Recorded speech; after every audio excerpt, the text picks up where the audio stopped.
Hello everyone, welcome back to अपना future. और आज हम करने वाले हैं बीएसटी क्लास 12 का चैप्टर नंबर 1, क्योंकि एग्जाम्स के लिए बहुत ही कम टाइम बचा है और जिसने भी प्रिपरेशन नहीं की है पूरे चैप्टर्स की रीडिंग आप नहीं करोगे अब, आई नो। सो इसीलिए ये पूरा माइंड मैप आपके लिए बनाया हुआ है। चैप्टर वाइज एक एक करके आपको सारे माइंड मैप्स मिलते रहेंगे।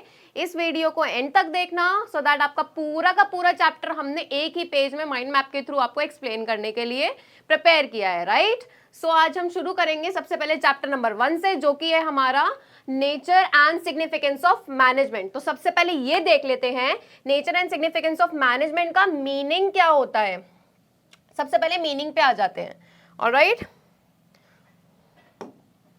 ठीक है। सो जो इसका मीनिंग है, management has been defined as the process of getting things done with the aim of achieving goods.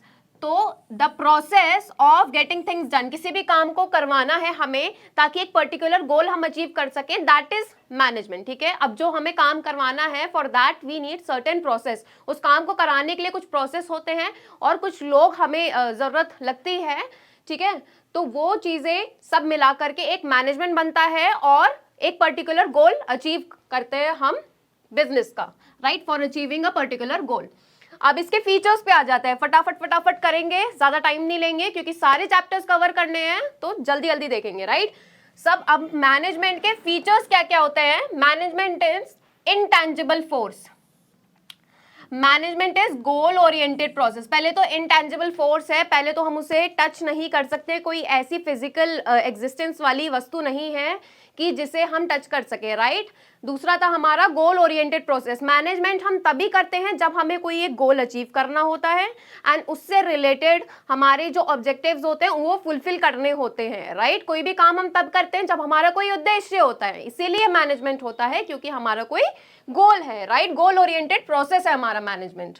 Management is all pervasive, management is multi dimensional, ठीक है। मैनेजमेंट का एक एस्पेक्ट नहीं होता, it is multi dimensional process, ठीक है। क्योंकि सिर्फ एक एस्पेक्ट पे हम फोकस नहीं कर सकते। सिर्फ गोल को अगर हमें अचीव करना है तो इसमें हमें पहले तो सोशल ऑब्जेक्टिव्स भी देखने पड़ेंगे, एनवायरमेंटल ऑब्जेक्टिव्स भी देखने पड़ेंगे, रिसोर्सेज देखने पड़ेंगे, जो एम्प्लॉय काम कर रहा है उसका पर्सनल ऑब्जेक्टिव भी देखना पड़ेगा। तो मल्टी डायमेंशनल है, ठीक है। Management is continuous process. Management ऐसा नहीं है कि सिर्फ एक ही बार कर दिया। इवन हम घर में भी कोई काम करते हैं, किचन में भी अगर हम कोई काम करते हैं, कोई रेसिपी प्रिपेयर करते हैं, तो हम कंटिन्यूअस प्रोसेस होता है हमारा उसको मैनेज करने का, कि 5 मिनट्स कुक किया, देन वेजिटेबल्स डाले, देन 5 मिनट्स कुक किया, देन बाकी मसाले डाले, राइट। तो मैनेजमेंट भी ऐसे कंटिन्यूअस प्रोसेस है through out the business activity. आगे आ जाते हैं, मैनेजमेंट इज ग्रुप एक्टिविटी। एक इंसान आपको प्लान बता सकता है, लेकिन काम करने के लिए हमें एक ग्रुप चाहिए, राइट। फाइनेंस देखने के लिए एक टीम चाहिए, ट्रांसपोर्टेशन देखने के लिए एक टीम चाहिए, वर्क सही से हो रहा है या नहीं हो रहा, मैनेजर चाहिए, सुपरवाइजर चाहिए। सुपरवाइजर किसको सुपरवाइज करेगा, वो हमें वर्कफोर्स चाहिए, राइट। तो इसीलिए ये ग्रुप एक्टिविटी है, किसी एक इंडिविजुअल का क्रेडिट का काम नहीं होता। Management is a dynamic function. Dynamic function मतलब ये हो सकता है कि मैनेजमेंट में पॉसिबिलिटी बहुत सारी है, कि कुछ भी हो सकता है, किसी भी तरह की पॉसिबिलिटी आ सकती है, किसी भी तरह की प्रॉब्लम आ सकती है। उसके लिए हमारे पास सोल्यूशन भी डायनेमिक होने चाहिए, कि कल को अगर कोई बिजनेस चल रहा है अच्छा खासा, कहीं पे एक कंपनी स्टैब्लिश है, अभी जैसे हुआ कि भूकंप आया दिल्ली में, तो ऐसे ही अगर भूकंप आ जाता है एंड वो बिल्डिंग गिर जाती है, तो उस हिसाब से हमारे पास में मैनेज करने के लिए, उस बिजनेस एक्टिविटी को आगे के लिए मैनेज करने के लिए क्या प्रोविजन है, राइट। तो डायनेमिक फंक्शन है मैनेजमेंट और उसके लिए डायनेमिक सोल्यूशन भी चाहिए, पॉसिबल सिचुएशन बन सकती है, राइट। फीचर्स हमने कवर कर लिए हैं और अब आ जाते हैं ऑब्जेक्टिव पे। तो बेसिकली 3 मेन ऑब्जेक्टिव होते हैं। पहला होता है हमारा ऑर्गेनाइजेशनल, दूसरा होता है सोशल एंड तीसरा हमारा होता है पर्सोनल ऑब्जेक्टिव, ठीक है। यहाँ पे पर्सनल लिखा है बट इट इज पर्सोनल, ठीक है। वैसे तो पर्सनल इसे लिखा हुआ है यहाँ पे माइंड मैप में, जिसने भी प्रिपेयर किया थोड़ी सी मिस्टेक हो गई है, यहाँ पे पर्सोनल ऑब्जेक्टिव होता है वो। ऑर्गेनाइजेशनल एंड इकोनॉमिक ऑब्जेक्टिव में देखो क्या होता है, पहले तो बिजनेस का सर्वाइव करना जरूरी है, जब बिजनेस सरवाइव करेगा, कोई भी बिजनेस एस्टैब्लिश होने के बाद उसका जिंदा रहना जरूरी है। हम एक बिजनेस को एक लिविंग एंटिटी मानते हैं, राइट। बिजनेस अकाउंट, एक बिजनेस का भी इवन हम अकाउंट खुलवाने जाते हैं, सो उसको एक लिविंग एंटिटी मानते हैं हम कि हाँ ये एक लिविंग पर्सन है, तो उसका सर्वाइवल जरूरी है। किसी भी एक एंटिटी का सर्वाइवल जरूरी है, क्योंकि अगर वो सर्वाइव करेगा देन ओनली क्या होगा, ग्रोथ होगा एंड हमें प्रॉफिट मिलेगा। तो सेकंड इसमें हो गया हमारा ऑर्गेनाइजेशन में प्रॉफिट अर्निंग होगी एंड बिजनेस ग्रो करेगा। वंस हमारा प्रॉफिट अर्निंग होना शुरू हो जाएगा तो ऑटोमेटिकली बिजनेस भी ग्रो करेगा। तो ये सारे हमारे ऑर्गेनाइजेशनल ऑब्जेक्टिव के अंदर हैं। अगर आपसे एग्जाम में पूछ लेते हैं ऑर्गेनाइजेशनल या इकोनॉमिकल फैक्टर्स या ऑब्जेक्टिव्स, तो ये 3 मेन हैं जो कि आपको मेंशन करने ही करने हैं फैक्टर्स इसके, राइट। अब आ जाते हैं सोशल पे। सोशल में क्या है, fulfil social needs, employment opportunity and social service. किसी भी बिजनेस की सोशल ऑब्जेक्टिव क्या होती है कि वो सोशल नीड्स को फुलफिल करे, क्योंकि बिजनेस खुद एक सोशल एक्टिविटी है। आपने पढ़ा है ना कि नीड्स एंड वांट्स के अकॉर्डिंग ही हम कोई भी बिजनेस एस्टैब्लिश करते हैं। किसी चीज की डिमांड है तभी तो हम उसे प्रोड्यूस कर रहे हैं, राइट। तो इसीलिए उसकी हमें सोशल नीड्स फुलफिल करनी है।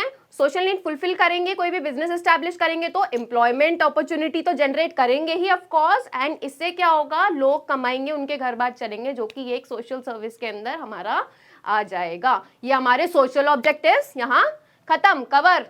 Now personal, it is personal, okay, personal. So personal objective में क्या होता है, recognition to earn fame and expansion in market. Personal, पहली बात तो हमारा पर्सोनल से समझ लो, वर्ड का मतलब होता है एम्प्लॉय के बारे में बात हो रही है। तो एम्प्लॉय को भी मैंने बताया ना कि किसी भी बिजनेस को चलाने के लिए हमें मैनेजमेंट सब लेवल पे करना है। एक पर्टिकुलर अगर पर्सन भी है तो उसका भी इंटरेस्ट हमें सिक्योर करना है ताकि वो हमारा काम करके दे, राइट। कोई भी हमारा काम क्यों करेगा, कोई भी मैनेजर या सुपरवाइजर की बात क्यों सुनेगा जब तक उसका पर्सनल इंटरेस्ट या अपनी रेडीनेस नहीं होगी उस काम को करने की, राइट। तो पर्सनल ऑब्जेक्टिव में आ जाता है एक तो जो एम्प्लॉय हम अपॉइंट कर रहे हैं उसको एक रिकॉग्निशन मिले, यानी कि जहां वो काम कर रहा है उस पर्टिकुलर जगह पे उसको एक रिकॉग्निशन मिले, एक पोस्ट जिसे हम कह देते हैं। टू अर्न फेम, फेम का मतलब यहाँ पे ये नहीं है कि पॉपुलर ही होना है, राइट। फेम का मतलब ये है कि उसके बातों को, उसके थॉट्स को, उसके व्यूज को, आइडियाज को, एफर्ट्स को अहमियत दी जाए, राइट। आगे एक्सपेंशन इन मार्केट, और उसका जो आउटपुट है, जो पर्सनल अपने तरफ से जो एफर्ट्स लगा रहा है उसके आउटपुट से उसका मतलब पर्सनल ग्रोथ हो, हमारे बिजनेस का भी ग्रोथ हो और उसका पर्सनल भी ग्रोथ हो, एक्सपेंशन हो मार्केट में। यहाँ पे हमारे ऑब्जेक्टिव्स भी खत्म। तो 2 चीजें हमने कर ली है, फीचर्स खत्म, ऑब्जेक्टिव्स खत्म, मीनिंग हमने डिस्कस कर ही लिया था।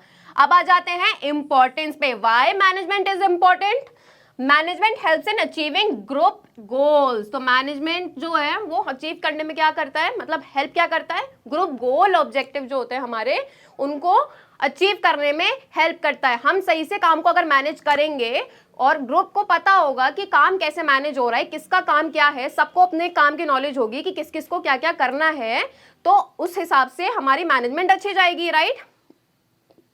ओके, सो अगर हमें कई क्लास में प्रोजेक्ट मिलता है, 4-5 बच्चे मिलके प्रोजेक्ट बनाते हैं, तो हम किसी एक पर्सन को हैंडराइटिंग का काम देते हैं, किसी को ड्राइंग का काम देते हैं, किसी को प्रिंट आउट्स का काम देते हैं, किसी को रिसर्च वर्क दे देते हैं, राइट। तो सब मिलके काम करते हैं, ग्रुप एक्टिविटी होती है किसी भी वर्क को मैनेज करने की। तो यहाँ मैनेजमेंट में भी सेम चीज हो रही है, ओके।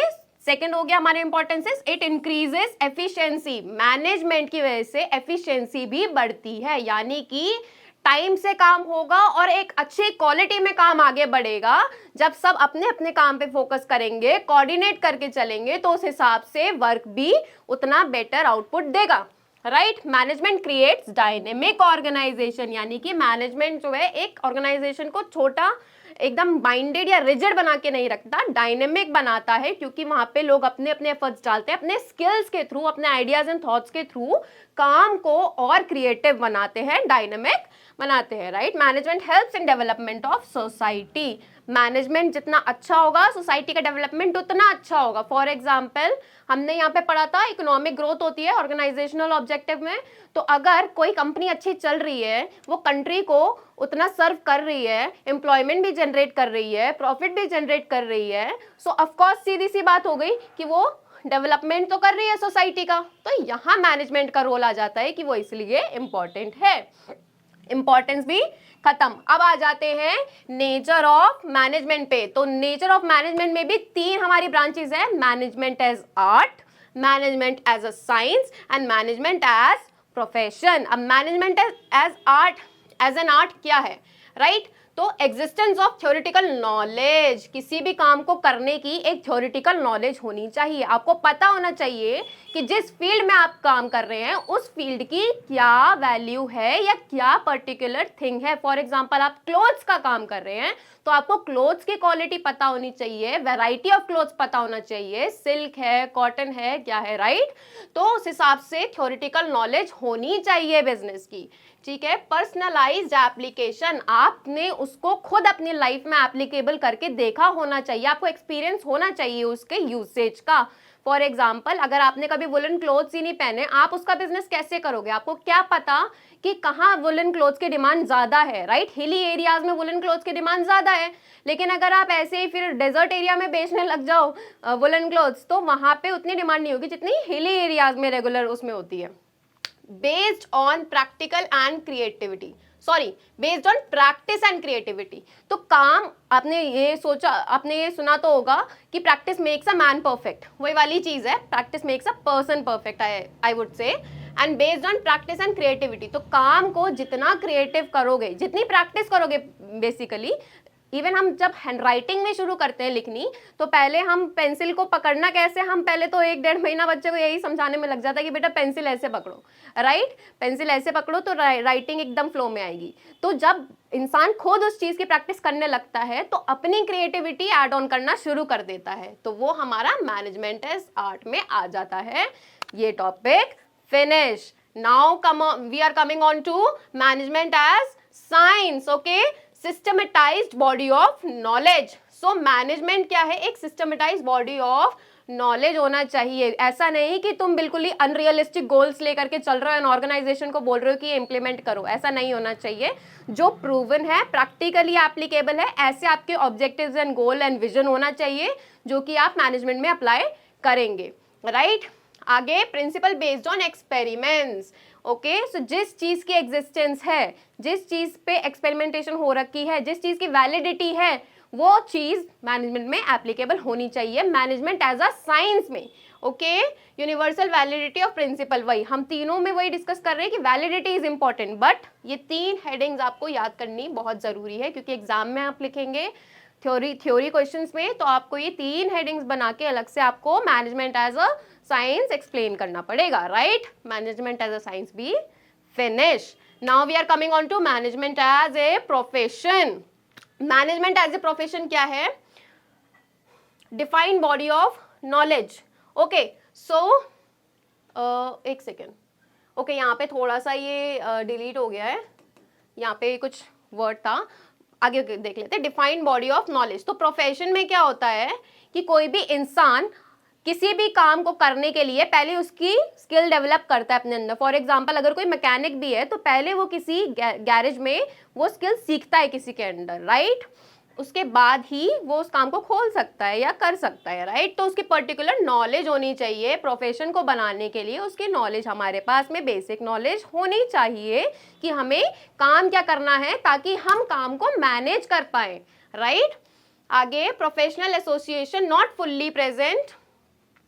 एक प्रोफेशनल एसोसिएशन से जुड़ के अगर आपको काम एज अ प्रोफेशन अगर आपको मैनेजमेंट को टेक ओवर करना है तो एक प्रोफेशनल एसोसिएशन से जुड़ के रहना पड़ेगा। जरूरी नहीं है वो एसोसिएशन की एग्जिस्टेंस हो, ऑनलाइन भी लोग काम करते हैं, वर्क फ्रॉम होम भी होते हैं, लेकिन एक होना चाहिए कुछ एस्टैब्लिश्ड किसी चीज का existence, right? Ethical code of conduct. अब मैनेजमेंट एज अ प्रोफेशन अगर आपको फॉलो करना है और किसी भी ऑर्गेनाइजेशन में आपको कुछ भी फॉलो करना है, किसी भी पोस्ट पे हो आप, एज अ स्टूडेंट भी आप स्कूल में जाते हो तो कुछ रूल्स एंड रेगुलेशन होते हैं जो आप फॉलो करते हो, तो वही सेम चीज है मैनेजमेंट एज अ प्रोफेशन में भी कुछ ऐसे कोड ऑफ कंडक्ट होते हैं बीइंग अ मैनेजर जो आपको फॉलो करने पड़ते हैं आपको अपनी वर्किंग लाइफ में to be a effective manager. यहाँ पे आ जाते हैं, ये नेचर ऑफ मैनेजमेंट खत्म, जिसकी थी 3 branches, management as an art, management as a science and management as a profession. अब आ जाते हैं लेवल्स ऑफ मैनेजमेंट पे। तो मैनेजमेंट के 3 लेवल्स होते हैं, top level management, middle level management and lower level management. Top level management में ऑफ कोर्स सी बात है, board of directors, chairman and presidents आ जाते हैं, जो कि आपको कमांड करते हैं, जो कि आपकी ऑर्गेनाइजेशन के बड़े बड़े डिसीजंस लेते हैं। देन आपके मिडिल मैनेजमेंट में आ जाते हैं आपके मैनेजर्स, जो कि ऑर्डर्स जो आए हैं उनको मैनेज कैसे करना है, इम्प्लीमेंट कैसे करना है टीम के बीच में, वो आपको बताते हैं। वो एक तरह से चेन होते हैं, किसके बीच की, टॉप लेवल की एंड लोअर लेवल की, क्योंकि वो मैनेज करने का काम कर रहे हैं, right. Then we have operational management, यानी कि लोअर लेवल ऑफ मैनेजमेंट, जिसमें हमारे सुपरवाइजर, फोरमैन और हमारे वर्कर्स वगैरह जो हो गए वो आ गए, जो कि ऑर्डर्स पास हुए हैं, मैनेजर से डायरेक्ट हुए हैं और वो इम्प्लीमेंट कर रहे हैं और अपने बिजनेस एक्टिविटी को आगे लेके जा रहे हैं इफेक्टिवली। लेवल्स ऑफ मैनेजमेंट भी खत्म। Now we will come on management function. तो मैनेजमेंट फंक्शन भी 5 होते हैं। पहला तो प्लानिंग, किसी भी चीज़ को शुरू करने के लिए पहले हम एक माइंड में प्लान बनाते हैं या फिर एक प्रॉपर प्लानिंग करते हैं कि क्या क्या चीज़ें हमें चाहिए होंगी, कैसे कैसे काम करना है, कितने कितने लोग लगेंगे, क्या क्या चीज़ किस किस फील्ड से, कैसे कैसे ट्रांसपोर्टेशन, कहाँ कहाँ सेटअप, क्या क्या प्रॉपर एस्पेक्ट रहेंगे, ठीक है। Determining in advance what to do. तो प्लानिंग में हम क्या करते हैं, डिटरमाइन करते हैं कि व्हाट टू डू, कैसे करना है काम और क्या करना है, ठीक है। देन वी हैव ऑर्गेनाइजिंग, फिर जो वो प्लानिंग करी है उसकी हम ऑर्गेनाइजिंग करना शुरू करते हैं, यानी कि हम लोगों को जितने भी हमारे जो भी काम है उसको इम्प्लीमेंट करने के लिए जो हमें वर्कफोर्स चाहिए उनको ड्यूटीज असाइन करना शुरू करते हैं, ठीक है। ड्यूटीज असाइन करने के लिए पहले हम डिसाइड करते हैं कि क्या क्या हमें लोग चाहिए, हमें भाई एक मैकेनिक चाहिए, एक टेक्नीशियन चाहिए, एक मैनेजर चाहिए, ये सब ऑर्गेनाइज करना शुरू करते हैं। अब ये सब अगर हमें चाहिए तो उसके बाद हम करेंगे स्टाफिंग, क्योंकि टेक्नीशियन अगर हमें चाहिए तो हम अपॉइंट भी तो करेंगे, स्टाफ को रिक्रूट भी तो करेंगे, ठीक है। तो स्टाफिंग में हो गया to assign right job to right person, RPRP, right job to right person, ठीक है। डायरेक्टिंग, देन क्या हो गया, हमने प्लानिंग कर ली, ऑर्गेनाइज कर लिया, अब हमने स्टाफिंग भी कर ली, लोग भी रख लिए, अब हम क्या कर रहे हैं, अब हम उन्हें डायरेक्ट कर रहे हैं, यानी कि हम उनको बता रहे हैं कि क्या एक्शन इंप्लीमेंट होना है, उनको क्या कर रहे हैं, influencing and motivating employees to perform task. तो उनको बताया जा रहा है कि क्या काम आगे होना है, ठीक है। उसके बाद जब हमने काम बता दिया कि ये काम पर्टिकुलर चीज होनी है इस पर्टिकुलर गोल को अचीव करने के लिए, तो हम वो एक्शन सही जा रहा है कि नहीं, उस चीज को केटर करने के लिए हम क्या करते हैं, कंट्रोलिंग करते हैं। कंट्रोलिंग क्या कहता है, to make evaluation of managerial workers performance, कि वो परफॉर्म कैसे कर रहे हैं, जो हमारा ऑब्जेक्टिव है बिजनेस एक्टिविटी का वो अचीव हो रहा है कि नहीं, कोई गलती तो नहीं हो रही। बैकवर्ड देखते हैं कंट्रोलिंग में कि कौन सी गलती हुई है, उसमें चेंजेस करते हैं कंट्रोलिंग में। देन फॉरवर्ड लुकिंग भी होता है ताकि आगे वो गलती दोहराई ना जाए, ठीक है। आपका मैनेजमेंट फंक्शंस भी फिनिश हो चुका है। Now we have coordination. Coordination is very important बेटा, ये टॉपिक आता ही आता है, आपके ऑब्जेक्टिव्स में से भी आएगा, थ्योरी में भी आएगा, ठीक है। Coordination is the process through which harmony is established among different activities of an organization. Coordination एक ऐसा एस्पेक्ट है जिससे जो दो वर्कर्स हैं या लेवल्स हैं अलग अलग जो हमारे मैनेजमेंट के, उनके बीच में एक हार्मनी बना के रखे, सो दैट हमारा काम सही से आगे बढ़ सके, दैट इज कोऑर्डिनेशन। आपस में हम कोऑर्डिनेट करते हैं, अपने फ्रेंड से भी कोऑर्डिनेट करते हैं जब हमें कोई प्रोजेक्ट वर्क मिलता है कि कितना काम हुआ है या फिर क्या चीजें और लगेंगी जो काम हमारा इफेक्टिव हो जाए, राइट। अब इसकी इंपॉर्टेंस क्यों है, क्यों ये जरूरी है, for betterment of organization, organization की बेटरमेंट के लिए, ताकि ऑर्गेनाइजेशनल वर्क अच्छे से हो। Establishing proper balance between various departments, अलग अलग जो डिपार्टमेंट्स है ना हमारे, top level, middle level, lower level, फिर फाइनेंस, ट्रांसपोर्टेशन, वर्कर्स का, फिर सुपरवाइजर्स का, ये सब भी आपस में भी कोऑर्डिनेट करें और सारे लेवल्स पे भी अच्छे से कोऑर्डिनेट करें। उस चीज़ के लिए हमें कोऑर्डिनेशन चाहिए। स्पेशलाइजेशन इन वर्क, कोऑर्डिनेशन इसलिए चाहिए ताकि वर्क में जिसकी स्पेशलाइजेशन हो उसको ही वही काम असाइन किया जाए, सो दैट उसका भी इंटरेस्ट सिक्योर रहे, ठीक है। अब इसके कैरेक्टरिस्टिक्स क्या है बेटा, कोऑर्डिनेशन इंटीग्रेट्स ग्रुप एफर्ट्स। तो कोऑर्डिनेशन, एक इंसान तो कोऑर्डिनेशन नहीं कर सकता, ऑफ कोर्स सी बात है, ग्रुप में ही कोऑर्डिनेशन किया जाएगा, क्योंकि कोऑर्डिनेशन एक ऐसी एक्टिविटी है जो कि इंडिविजुअल नहीं है, जो कि एक ग्रुप एक्टिविटी है, ठीक है, क्योंकि कोऑर्डिनेट हम आपस में करते हैं, ठीक है। Coordination ensure unity of action. अब कोऑर्डिनेट करने से क्या होता है कि हमें तो क्लियर होता है कि हमें क्या एक्शन लेना है, साथ ही बाकी लोगों को भी क्लियर होता है कि क्या काम आगे होना है और किस डायरेक्शन में काम जा रहा है। ठीक है, that is why it is for unity of action.